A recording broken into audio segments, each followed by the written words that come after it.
Olá, meu nome é Paulo Cogos, estou fazendo essa live para falar sobre um tema que foi muito discutido essa semana no Facebook, nas redes sociais, que é se o anarcocapitalismo é ou não uma ideologia. E eu digo que não. O anarcocapitalismo não é uma ideologia como o contra os acadêmicos têm afirmado. A primeira coisa que vocês têm que ter em mente é que vocês não devem temer ninguém só porque o sujeito leu 1 milhão de livros, ou só porque o sujeito tem doutorado, ou só porque o sujeito é professor emérito não sei de onde. Isso é um argumento de autoridade, é uma falácia. Então, por mais que alguém do contra-acadêmicos tenha dito que o anarcocapitalismo é uma ideologia, e tenha exposto vários argumentos com vários autores, é preciso analisar o argumento, não o tamanho do texto. Então, eu sei que no meio libertário tem muita gente que está começando agora, que tem visto aí meia dúzia de vídeos do Ideias Radicais e mais um artigo do Instituto Rothbard, e aí eles têm medo quando aparece alguém do contra os acadêmicos, começa a falar que o anarcocapitalismo é utopia. Não é para ter medo pelo seguinte, está na Bíblia. A verdade é revelada aos pequeninos. Vocês veem, por exemplo, Pedro era um pescador, e a Pedro foi reveladas muitas verdades que os doutores farisaicos não sabiam. Ao mesmo tempo, o conhecimento continua sendo importante, então leiam, vão atrás, acumulem cultura, afinal, Paulo era um homem muito erudito. Então, como dizia Albert Einstein, em momentos de crise, a imaginação é mais importante que o conhecimento. Eu tenho certeza que se vocês tiverem em mente as regras da praxeologia e uma imaginação no estudo das ciências sociais capaz de aplicar os princípios primeiros, os prolegômenos metafísicos, as verdades a priorísticas da escola austríaca, seja lá o que for, e vocês conseguirem ter imaginação para aplicar isso nas circunstâncias várias do mundo real, vocês não precisam ter medo de ninguém. Eles podem ter lido todos os livros do mundo, eles vão perder um debate para vocês, porque vocês sabem usar a lógica e vocês sabem analisar os fenômenos timológicos usando os princípios primeiros, usando a imaginação. Bom, para algumas pessoas, o anarcocapitalismo até é uma ideologia. Tem gente que qualquer coisa berra PNA. Ah, PNA! Ah, PNA! E ele não sabe por que ele defende o anarcocapitalismo, ele não sabe por que ele defende o PNA. Isso é uma ideologia. Agora, o fato de existirem anarcocapitalistas ideólogos não torna o anarcocapitalismo uma ideologia.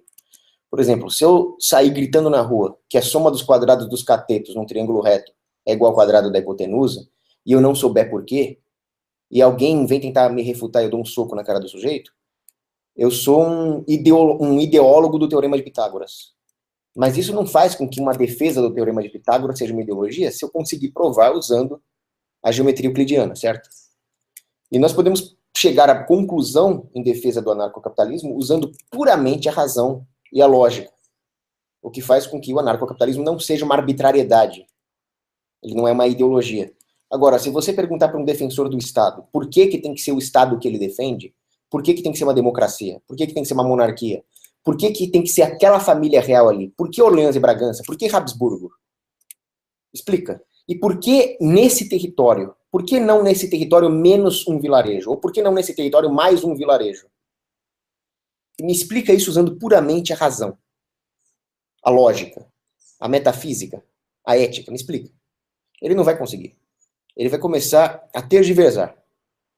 E ele vai defender aquela família real ou aquele governo naquela área, naquele tempo, por motivos puramente ideológicos. Então, qualquer coisa que não seja o anarcocapitalismo é ideológica. Porque vai partir para arbitrariedades. Vai haver um divórcio entre a realidade e as ideias do indivíduo. E tem que ter uma hierarquia. E nessa hierarquia, que não pode ser quebrada porque ela faz parte da ordem natural, e todo conservador devia saber disso, existe a realidade em cima. Depois você vai ter ideia sobre a realidade. E você vai tentar adequar o seu intelecto à verdade, como dizia Santo Tomás de Aquino, certo? A ideologia faz um divórcio nessa relação. E a pessoa começa a ter ideias alheias à realidade, sem nenhum fundamento na realidade, porque ela acha legal. E qualquer estatista vai achar legal uma bandeirinha, vai achar legal uma coroinha, não sabe explicar por quê.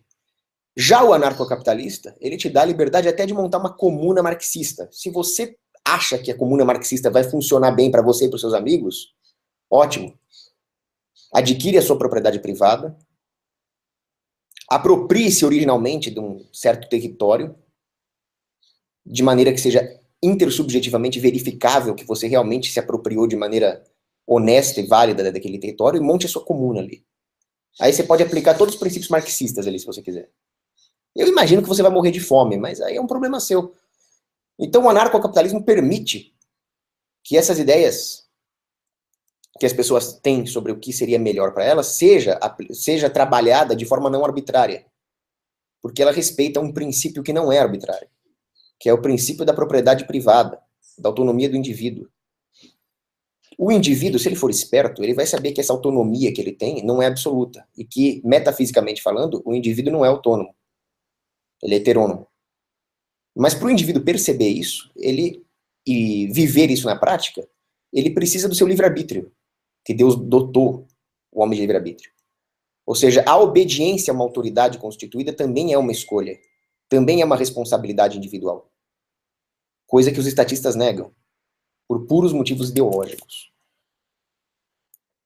Se você for pegar a etimologia da palavra ideologia, você vai remontar a um filósofo iluminista, que eu não gosto dele, ele era um pró-revolução francesa, ok. Mas é o Conde de Tracy. Ele dizia que a ideologia é o estudo das ideias. Por causa das contradições inerentes ao processo revolucionário francês, a ideologia deixou de ser uma ciência do estudo das ideias para virar uma ideolatria. Colocar essas ideias acima dos princípios absolutos. Negar aquilo que é absoluto. E as nossas ideias, que são de certa forma relativas, porque a nossa razão é limitada, se tornam absolutas com essa idolatria. E essa idolatria é perigosa no meio libertário. Porque tem gente que nega princípios primeiros de metafísica e até de moralidade e começa a gritar PNA para todo lado. Então, por exemplo, eu já vi libertário aí defendendo absurdos como aborto, pedofilia, porque senão eu violo o PNA. Isso é ideologia. Concordo com contra-acadêmicos que esse tipo de libertarianismo é ideologia.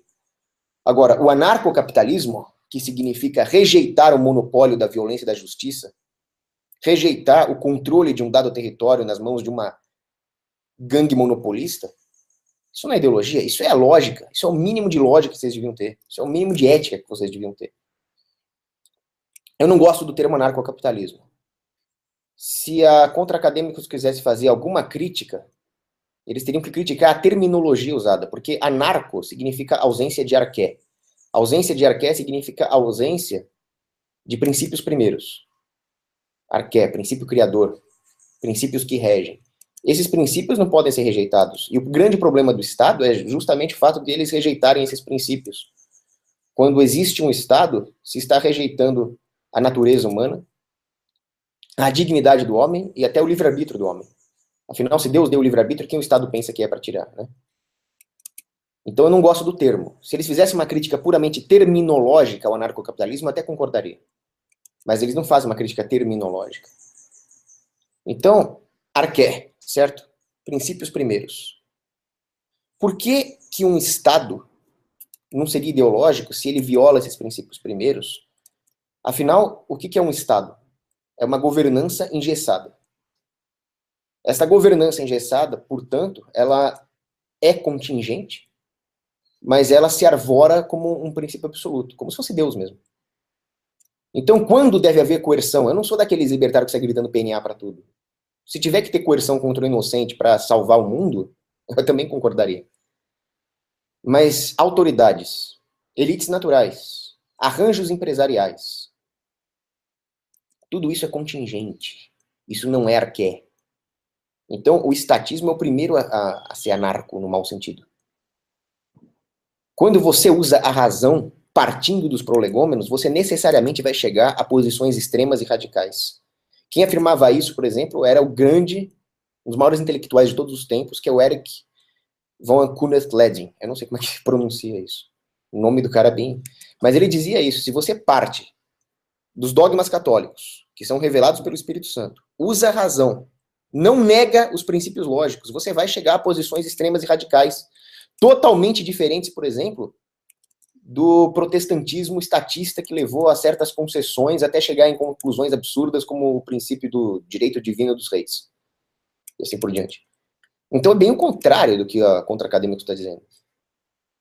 Se você parte dos dogmas e da razão, você chega no extremo do anarcocapitalismo. Senão, se você relativiza esses princípios, você vai chegar em concessões absurdas que você faz a uma elite natural. E o cúmulo da absurdidade dessas concessões para uma elite natural é transformá-la num Estado, engessando-a. Isso é grave. E aí, esse Estado que se forma vai se tornar o princípio absoluto. É muito grave. O Estado gera contradições na ordem natural. Porque a ordem natural, ela está intimamente ligada à relação do homem com a matéria. E essa relação do homem com a matéria só pode ser racional e ordenada no mercado livre. Essa é a beleza do capitalismo. Então as pessoas vão poder entender os erros que elas cometem, cultivar as boas virtudes, à medida que elas colhem os frutos das suas decisões acertadas e as intempéries das suas decisões erradas. Daí que se gera a ordem no plano imanente. Isso é teoria de sistemas. As pessoas erram, acertam. O Estado não. O Estado ingessa tudo isso e não deixa as pessoas serem livres nem para acertar nem para errar.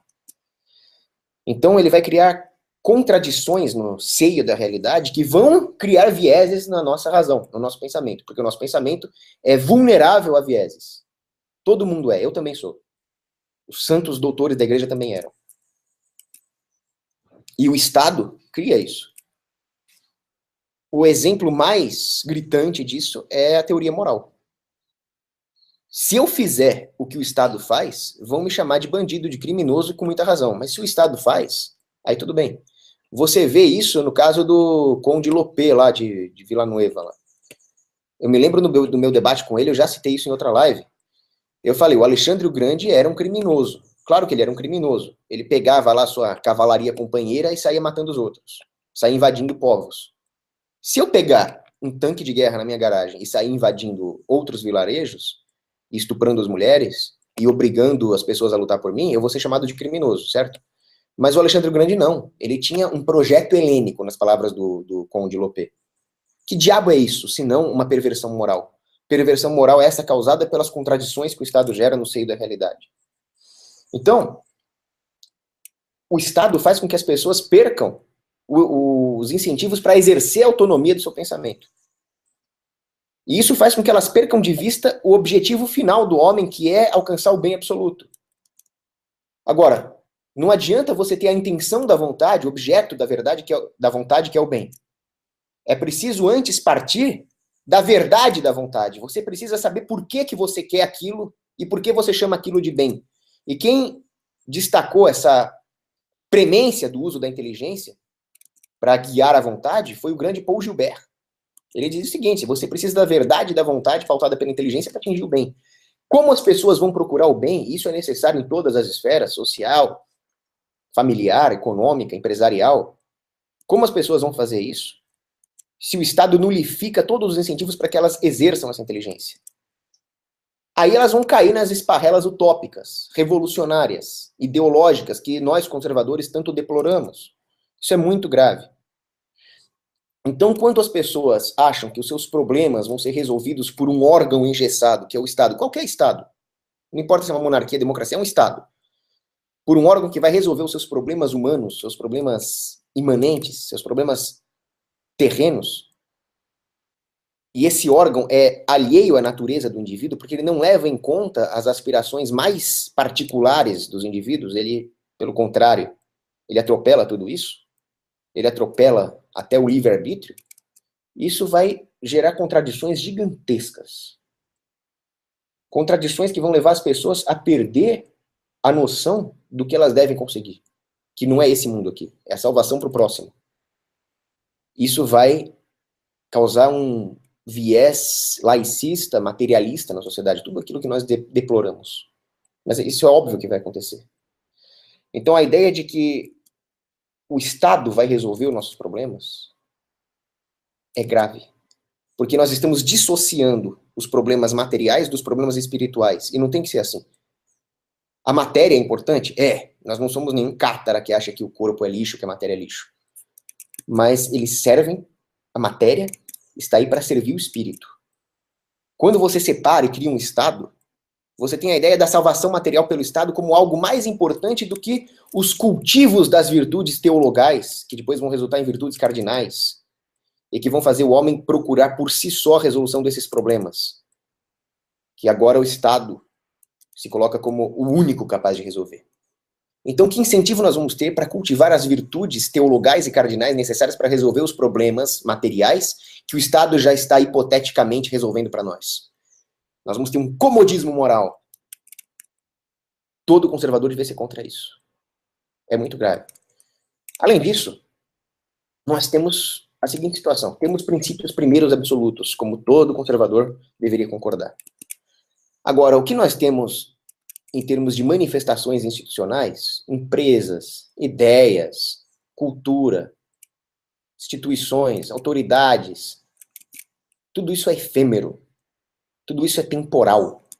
Se é temporal, ele não deve atropelar os princípios primeiros. Então, o princípio do livre-arbítrio não deve ser atropelado por uma instituição temporal, como é uma instituição política.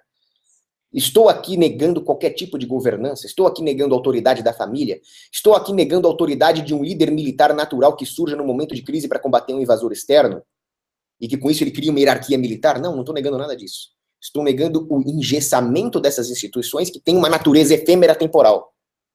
E os estatistas fazem bem o contrário. Outra coisa,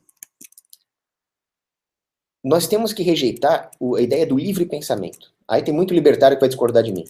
Mas o livre pensamento é uma rejeição do absolutismo de certos dogmas, que já foi, e esse livre pensamento já foi criticado por figuras como o grande Leão XIII, Papa Leão XIII, o Papa Gregório VII também.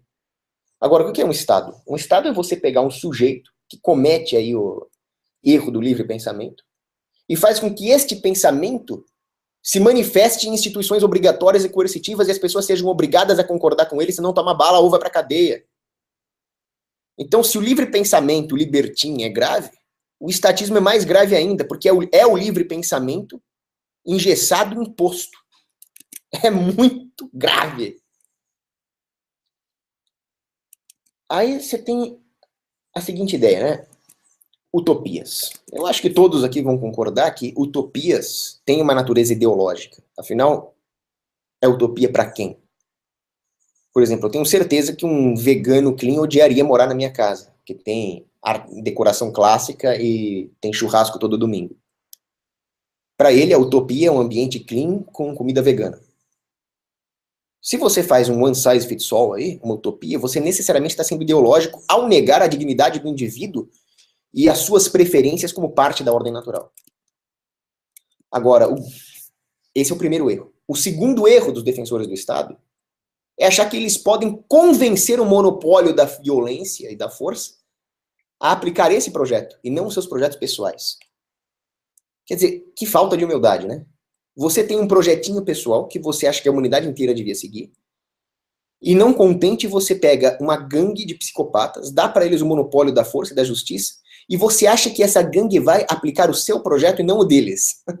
E aí você chama os anarcocapitalistas de utópicos. É muita cara de pau, peroba neles. Sabe quem falava isso? Não assuma que você pode mudar governos. Lee Kuan Yew. Ele tem vários erros, o Lee Kuan Yew, mas ele é um dos responsáveis por certas reformas de liberdade econômica em Singapura. Não gosto de Singapura. É uma ditadura, principalmente na área das liberdades civis, mas a verdade de Deus se manifesta em tudo quanto é lugar, até no Lee Kuan Yew. E ele disse isso, você não pode mudar governos. O que você pode mudar? Você pode mudar o seu entorno, de maneira paulatina e limitada. E assim as coisas de Deus se constroem. As coisas de Deus são feitas dessa maneira. Todo o processo da revelação que se dá com a encarnação de Cristo aconteceu de uma maneira muito paulatina ao longo de todo o Antigo Testamento, por exemplo. O processo de santificação do homem também costuma ser um processo paulatino. Então, por que vocês acham que, de repente, o Estado vai resolver todos os seus problemas temporais de uma vez? Isso só mostra que, realmente, o Estado não é de Deus. O Estado age de maneira contrária a isso. O Estado é inerentemente revolucionário e utópico. É diferente, por exemplo, de uma empresa. O que é empresa? O que é o ato de empreender? Que deveria permear toda a sociedade em todos os setores, incluindo os setores de defesa, de segurança, de transporte, de saúde, de educação, que hoje os estatistas tomaram para si como um xodozinho de estimação. O ato de empreender é um ato de humildade epistemológica. Significa, eu não sei tudo. Eu vou tentar entender um pouco da realidade, não tudo, para poder empreender no meu setor, na minha pequena empresa, que vai prover produtos para os clientes, mas não todos os produtos, que vai consumir produtos como matéria-prima, mas não todas as matérias-primas. E pode ser que eu acerte e tenha lucro, pode ser que eu erre e tenha prejuízo. Ou seja, o empreendedor é um sujeito epistemologicamente humilde. E aí o que acontece quando você tem um Estado? Você tem uma agressão ao mecanismo empreendedorial, porque você acha que você vai conseguir sanar os problemas da sociedade por decreto e não pela tentativa e erro do divino ato empresarial, que é um ato paulatino que imita as coisas de Deus. E para que servem as coisas na Terra se não é para imitar as coisas de Deus, né? Então, nós transformamos aquilo que deveria ser um processo empreendedorial numa corporação. O Estado é uma corporação. Eu vejo tanto conservador estatista falando mal das grandes corporações, e no final eles defendem a mesma coisa. Eu concordo com eles que as corporações são uma praga. Mas o Estado é o quê? O Estado é uma pequena empresa? Não, o Estado é uma corporação. O que é uma corporação? Uma corporação vem do latim corpus, um só corpo. Um só corpo.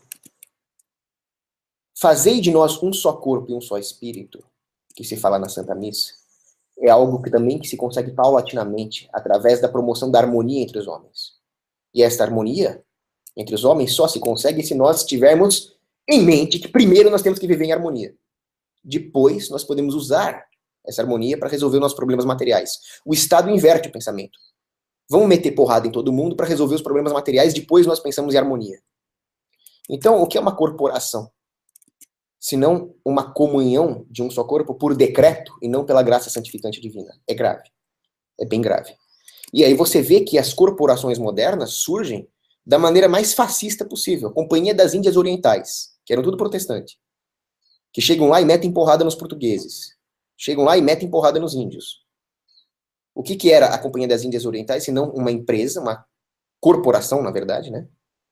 Totalmente ligada a um Estado, o que mostra que corporações são estados e estados são corporações. O que vem só provar toda a tese de filosofia política de Santo Agostinho, por exemplo. Grandes reinos são roubos e roubos são pequenos reinos. Vou dar um exemplo de como que a sociedade poderia ser bem melhor sem as corporações, incluindo sem o Estado. Eu estava conversando com o meu personal trainer, agora eu estou ficando bombadão, vocês vão ver. Mensana in corpore sano. E aí o meu personal tava falando, pô, é o Padaria, se ele estiver vendo essa live aí, grande abraço pro Padaria. E aí ele fala o seguinte, hoje em dia, nós pagamos para tudo, até para morrer. Nós não podemos nem morrer de graça. Porque aí tem que pagar um monte de taxa municipal, um monte de taxa de não sei o quê, do cemitério, etc. Então hoje até morrer custa. E, à primeira vista, isso poderia parecer uma crítica à sociedade capitalista. Price tag in everything. Mas não. Isso é justamente a praga que são as corporações que faz com que não haja nenhum princípio comunitário de subsidiariedade. Se não tivesse isso, a própria comunidade faria comunidade na Idade Média, enterraria seus mortos, faria as homenagens, chamaria um padre para fazer a extrema-unção. E hoje não tem nada disso. Hoje em dia o cara manda trazer as flores ali, mas não manda trazer um padre para que aquela alma descanse em paz. O que é isso? É o price tag in everything. Por que isso? Porque o Estado destruiu o espírito comunitário ao se arvorar como o grande Messias que vai resolver nossos problemas materiais. Ele é o Messias da matéria. E aí as pessoas não usam as virtudes espirituais para resolver os seus problemas materiais de uma forma mais ordenada, harmônica, comunitária, subsidiária. O resultado é que o Estado, que promete resolver tudo de graça, resultou nesse arranjo onde nós pagamos para morrer. Grave também. Então nós temos que entender uma coisa, o ato de empreender, o ato de resolver os problemas é um ato metafísico, é um ato de resolver as necessidades humanas mais íntimas, incluindo as necessidades humanas mais elevadas. Essa ideia de empreender serve para encher o bolso de dinheiro? Eu ia falar outra coisa aqui, esqueci que eu estou tentando não falar baixarias no meu vídeo. Mas essa ideia de que empreender é só encher o bolso de dinheiro está errado, porque não é isso que os seres humanos precisam. Os seres humanos não precisam encher o bolso de dinheiro. Não só de pão vive o homem, mas de toda palavra que sai da boca de Deus.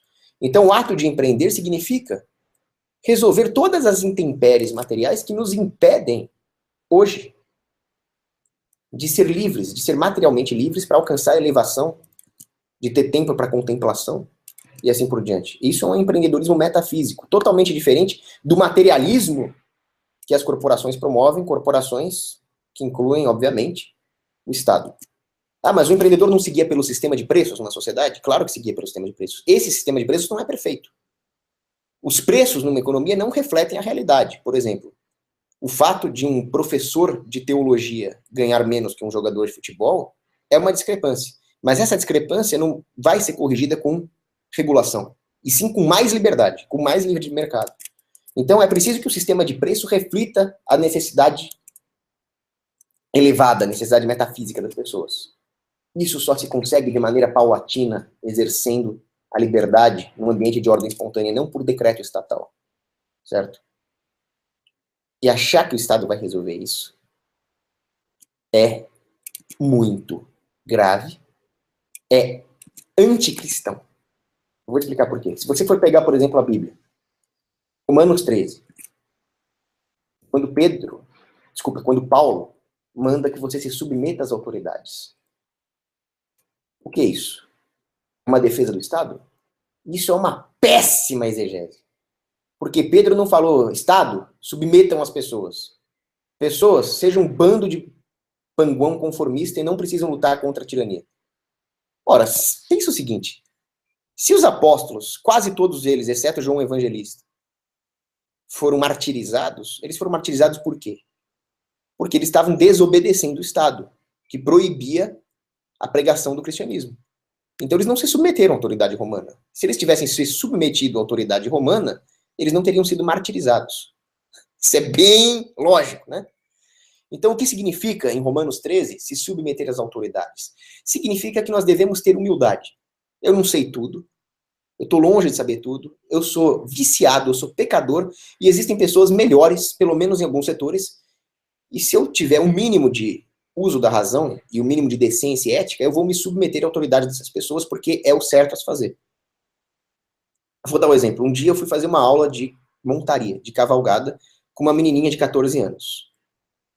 Aí, eu obedecia às instruções da menina, eu aprendi mais ou menos a cavalgar. Claro que não chega nem aos pés dela, certo? Aí o cara falou, caramba, um marmanjo como você, seguindo as ordens da menininha ali, achei isso interessante. Falei, claro, ela sabe mais de montaria que eu. Se eu fosse falar de políticas públicas e os seus danos no sistema de preços, aí ela ia se submeter à minha autoridade. Agora, se tratando de cavalos, eu me submeto à autoridade dela. Então é isso. A ação de Cristo no homem é uma ação individual e concreta. O homem precisa se tocar das coisas, inclusive de quando ele deve se submeter e de quando ele não deve se submeter. Isso é uma ação concreta e individual. É a responsabilidade salvífica de cada homem. Inclusive em ajudar os outros a se salvar. É totalmente diferente da ideia de que nós devemos seguir cegamente uma autoridade engessada, que é a ideia dos estatistas. Aí que eu entro no grande ponto aqui. O estatismo é uma ideologia. Primeiro, por que vocês acham que o membro do Estado, o rei, o presidente, o general, vai seguir princípios primeiros, ao invés de viesar tudo aquilo para o seu alto interesse? Se ele não está submetido à disciplina de mercado, ao sistema de preços, o que o político vai fazer? Ele está engessado, ele não tem nenhum mecanismo corretor. Ele vai interpretar tudo conforme os seus próprios interesses. Isso não é só político que faz, isso é todo mundo que faz. Todo mundo faz isso. Mas, quando ele estiver lá no poder, com a libido dominante, com o poder corrompendo ele, né? Como bem lembrou o Lord Acton, aí sim que ele não vai estar nem aí para os princípios. Os princípios vão atrapalhar o projeto de poder dele. Vocês esquecem que, os defensores do Estado aí, que os membros do Estado também são pecadores, eles não são santos. Vocês têm mania de idolatrar o Estado. Os caras vão fazer as mesmas besteiras que todo mundo, só que pior. Bem pior. Prova de que contra-acadêmicos cometem uma grande bobagem ao chamar os anarcocapitalistas de ideólogos é que todo mundo que tem um projeto de poder utópico chama todo mundo de ideólogo. Por exemplo, quem chamava os outros de ideólogo era Napoleão Bonaparte. Você quer um cara mais desgraçado, mais criminoso, mais socialista do que Napoleão Bonaparte? E ele chamava os seus opositores, aqueles caras que eram contra a Revolução Francesa, de ideólogos. Quer dizer, vocês não estão em nenhum high ground moral por nos chamar de ideólogos. Até aí o Napoleão também fazia. Agora, para você ver o contrário, um cara que era um ideólogo, que defendia o socialismo, que foi treinado por Lukács, mas que fez excelentes críticas à ideologia, foi o Karl Mannheim. O Karl Mannheim era um sociólogo, se não me engano ele era tcheco, ele era do leste europeu, algum lugar do leste europeu, e ele escreveu uma excelente crítica contra a ideologia, ideologias e utopias. E ele diz o seguinte: as ideologias surgem porque há uma separação entre a abstração no pensamento das pessoas e a ideia que ela tem de coisas manifestas, concretas. Então há uma separação no uso da razão para o que é abstrato e no uso da razão para o que é concreto. Ou seja, as instituições manifestas acabam se divorciando dos princípios primeiros. Isso um cara que foi treinado pelo Lukács falando. Ou seja, qualquer um que seja um ideólogo conservador devia morrer de vergonha, certo? Essa separação é grave, porque isso significa que nós não estamos mais tendo no indivíduo um canal da verdade absoluta. Vocês sabem que o entendimento das coisas é um dom do Espírito Santo. Mas se não é mais um indivíduo que cria instituições que manifestem essa verdade através da epiclese, através da aquisição da graça santificante, se ele simplesmente faz com que isso fique ilhado no canto das ideias abstratas, enquanto ele engole ideias sobre as instituições manifestas totalmente dissociadas, nós vamos ter uma sociedade pautada não pelo Espírito Santo, mas por ideólogos, por engenheiros sociais. Isso é muito grave. Eu não me lembro quem disse, mas se você tem ideias, as ideologias têm em você. Isso é muito grave. Isso vai gerar o problema do projeto utópico. As pessoas vão querer utopias. As pessoas vão querer a segurança que o Estado tirou delas. O Estado nos tira a segurança. Isso é bem intuitivo. Ora, existe um grupo de pessoas armadas com o monopólio do poder e da violência e da justiça, e isso faz com que eu não esteja mais seguro. Agora, eu, para apoiar esses caras, eu exijo que eles me devolvam essa segurança. As pessoas não vão exigir essa segurança em termos de defesa militar. Elas vão exigir essa segurança em termos de segurança emocional. Aí vai entrar a ideologização e a construção de utopias. Por que não a militar? Existe uma coisa que chama paradoxo de Kabachnikov. O paradoxo de Kabachnikov diz o seguinte: quanto mais seguro você está, mais você acha que a segurança não é importante. Por exemplo, se eu vivo num lugar que não tem nenhum assalto, justamente porque ele é cercado de muralhas, vigilâncias e polícias privadas, eu vou falar, não precisa de polícia privada e vigilância, aqui não tem assalto mesmo, eu esqueço a relação causal. Tá? Então, quando existe um Estado, e esse Estado promove guerras e nos tira a segurança, nós achamos que nós precisamos de mais Estado para nos prover segurança, certo? E nós esquecemos que nós é que deveríamos prover a nossa própria segurança, inclusive contra o Estado. Quando, por qualquer motivo, nós estamos em um período de relativa estabilidade, nós achamos que nós não precisamos mais cuidar da responsabilidade individual da defesa. E deixamos que o Estado faça tudo. E aí que entra a contradição. E os meios de defesa interna de defesa externa se tornam os meios de opressão interna. Então as pessoas não vão mais procurar essa relação entre liberdade e segurança, essa questão da defesa militar contra o Estado. Elas vão procurar no Estado uma segurança emocional. Aí vai surgir o pensamento utópico. Aí vai surgir a ideia de que toda a nossa base para construir uma sociedade está na capacidade do Estado em nos prover as ordens e as instituições necessárias. É um pensamento totalmente materialista, porque não é nisso que repousa uma sociedade. Uma sociedade repousa em princípios primeiros de ética e harmonia entre as pessoas, de amor cristão, principalmente. Acima de tudo, a caridade cristã. A ideia utópica é o contrário. E ela acha que vai resolver o problema quando está na Bíblia que não vai. João, capítulo 12, versículo 8. Quanto aos pobres, vós sempre os terei convosco. Mas a mim e vós nem sempre tereis. Então, nós abandonamos a Cristo para idolatrar o Estado, achando que o Estado vai resolver o problema dos pobres, por exemplo. E nós esquecemos do Evangelho que diz que os pobres sempre vão existir. O importante é procurar a Cristo. E procurando a Cristo, eu tenho certeza que nós vamos reduzir em muito o problema da pobreza. Né? Outra ideia grave é a ideia de que nós podemos eliminar o hiato que existe que nós podemos eliminar a necessidade do esforço e pular esse ato que existe entre o objetivo e a realização do objetivo.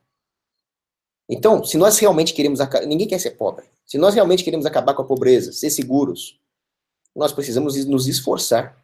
E nos esforçar com as virtudes, eliminando os efeitos colaterais, eliminando o risco moral da concentração de poder. Para isso é necessário muito esforço, é necessário que as pessoas tenham muita capacidade de subsidiariedade, cultivem o amor cristão e assim por diante. Mas nós não precisamos nada disso. Basta ter um Estado, não precisa mais se esforçar, não precisa mais ser subsidiário, não precisa mais ter um espírito comunitário coeso. Aliás, não precisa nem mais cultivar as virtudes e valores que geram coesão social. É só votar direito, é só tirar aquele rei e colocar aquele outro rei, é só tirar essa dinastia e colocar aquela outra dinastia. Simples. Ideia revolucionária. Nós não precisamos mais nos esforçar. Nós não precisamos a elite natural, os homens que lideram os avanços intelectuais da humanidade, não precisam mais se esforçar para buscar as melhores ideias, como os monges quebravam a cabeça nos mosteiros para orientar o povo. Ao mesmo tempo, o povão não precisa mais se esforçar para saber discernir o bem e o mal, para saber discernir quando eles devem obedecer uma autoridade e quando eles não devem. Nenhum dos dois precisa se esforçar. Isso é tudo com o Estado. E isso é muito grave. Porque foi esse monopólio da racionalidade no qual o Estado se arvorou que gerou praticamente todos os nossos problemas. Tem um historiador muito bom que é o Silvio Vieta. O Silvio Vieta, ele fala o seguinte: à medida em que as pessoas foram, com esse processo que eu acabei de citar, se eximindo da responsabilidade racional, a racionalidade no Ocidente se tornou monopólio de uma elite espúria. E que usou essa razão não para buscar o bem, o belo e o verdadeiro, mas para buscar formas de blindar todo o seu projeto de poder com o escudo da ideologia. Então a ideologia se torna o escudo dos poderosos. E aí ele cita Wegener, quando Wegener fala da religião política. É isso que gerou o Estado moderno, com toda a tirania que nós conhecemos. E é isso que vai fazer com que a sociedade seja cada vez mais contraditória, cada vez mais cheia de complacência com a imoralidade. Porque isso é o contrário da ordem espontânea. Tem um livro muito bom que se chama Boundaries of Order, que foi escrito pelo Butler Schaeffer, que é um grande teórico aí do anarcocapitalismo. E ele fala o seguinte: quando existe uma violação coercitiva do processo de livre mercado, nós temos ali um foco de irracionalidade que vai contaminar toda a ordem da sociedade. E aí esse processo de tentativa e erro, de apoio e cultivo das virtudes, de correta alocação dos recursos tangíveis e intangíveis, vai ser deturpada pela presença desse foco de violação do mercado. E o Estado é o quê? O Estado não é um foco de violação do mercado, o Estado é uma bomba atômica contra a ordem de mercado. Um monolito engessado que esmaga o mercado. Daí, só vai sair problema, certo? Aí ele cita, por exemplo, a questão do Fritz Perls. Fritz Perls foi um psiquiatra, e ele disse que, às vezes, o indivíduo comete um erro ao errar o posicionamento das fronteiras do seu eu, das fronteiras da sua individualidade.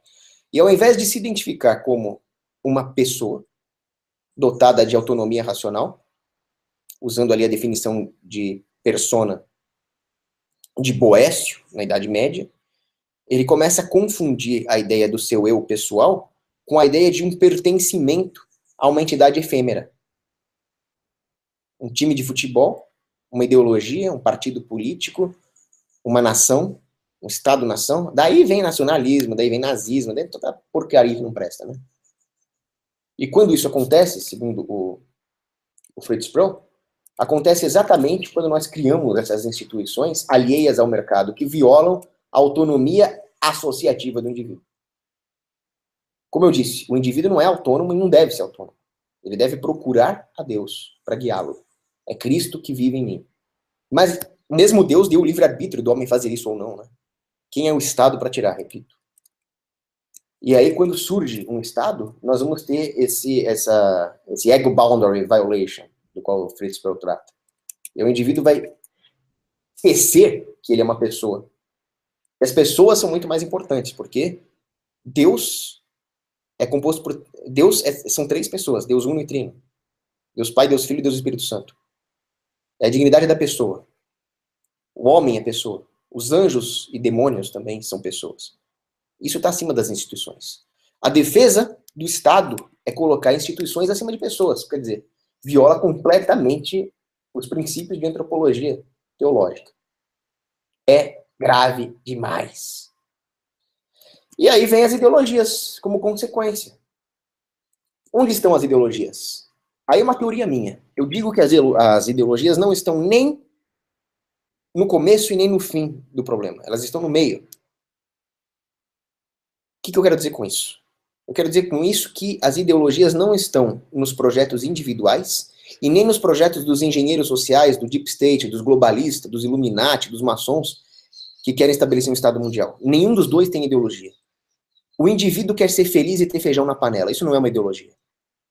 O Deep State e os Illuminati têm um projeto de poder, ganho pessoal ou maldade pura, que também não é ideológico. Onde está a ideologia? No meio. Está no meio para ludibriar o indivíduo e para fazer com que ele se submeta a esse projeto de poder. Para que ele ache que são os engenheiros sociais que vão provê-lo. Então as ideologias estão nesse meião, nos partidos, nos estados, naquela dinastia, naquele presidente. É lá que se dá. É uma grande farsa. Mas o anarcocapitalismo está longe de ser disso. O anarcocapitalismo diz o seguinte: não, o indivíduo tem projetos pessoais que devem visar a salvação, mas se ele quiser não precisa visar a salvação, depois ele se vira lá no juízo particular, com Jesus. Mas não é ideológico. E ele tem que ser livre para se associar e se dissociar. E caso ele cometa alguma bobagem e nós tenhamos que agredi-lo, mesmo que isso seja uma violação do PNA, nós até vamos fazer isso, mas aquele que viola o PNA também tem que estar sujeito a esse processo de aferição moral. Do contrário, nós vamos ter uma degradação moral. E aí, nesse ponto, os estatistas e os libertins são iguais. O libertin acha que não pode violar o PNA, mas de jeito nenhum. E o estatista acha que não pode violar a predominância estatal na sociedade de jeito nenhum. São iguaizinhos.